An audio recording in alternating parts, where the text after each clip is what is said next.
ನೀವೇನ್ ಅನ್ಕೊಂಡ್ರಿ ಗೊತ್ತಾ, ಇವ್ರು ಉಳ್ದವ್ರು ಏನು ಮಾತಾಡೋದು ಬೇಡ, ನನ್ ಕೂಡ ಸ್ವಲ್ಪ ಮಾತಾಡ್ರಿ ಅಂತ ಅಲ್ವಾ. ನಾನೆಲ್ಲ ಹೇಳಿಬಿಡ್ತೀನಿ. ಶುಗರ್ ಕಂಟ್ರೋಲ್ ಆತಂದ್ರೆ, ಶುಗರ್ ನಾರ್ಮಲ್ ಬಂದಿದೆ ಅಂದ್ಕೊಳ್ಳಿ ಮುಂದಿನ ವಿಷಯ ಹೇಳಿಕ್ ಬರ್ತಾಯ್ತಾ.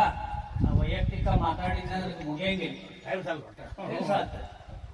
ಮತ್ತು ನಿಮ್ಗೆ ಏನ್ ಮನಸ್ಸಿನಾಗಿತ್ತು ಅದನ್ನೆಲ್ಲ ಹೇಳಿಬಿಡ್ತೀನಿ. ಅಲ್ಲಿ ಏನೈತಪ್ಪ ಕೇಳೋದು ಕೇಳ್ರಿ, ಈಗ ಏನ್ ಕೇಳ್ತೀರಿ, ಶುಗರ್ನವ್ರು ಏನಾರು ಕೇಳೋದಿದ್ಯಾ? ನಾ ಹೇಳಿದ್ದಿ ಬಿಟ್ಟು ಏನಾರು ಕೇಳೋದಿದ್ರೆ ಕೇಳ್ರಿ ನೋಡೋಣ. ಒಬ್ಬರಿಗೆ ಏನ್ ಹೇಳಿದೀನೋ ಅದನ್ನೆಲ್ಲರಿಗೂ ಸೇರಿ ಹೇಳಿ. ಇನ್ಸುಲಿನ್ ಹೇಳಿನಿ, ಪತ್ತೆ ಹೇಳಿನಿ, ಎಲ್ಲ ಹೇಳಿ. ಇದು ಬಿಟ್ಟು ಗೌಪ್ಯವಾಗಿ ಏನಾದ್ರು ಕೇಳೋದಿದ್ರೆ ಒಳಗೆ ಬಂದು ಕೇಳಿ.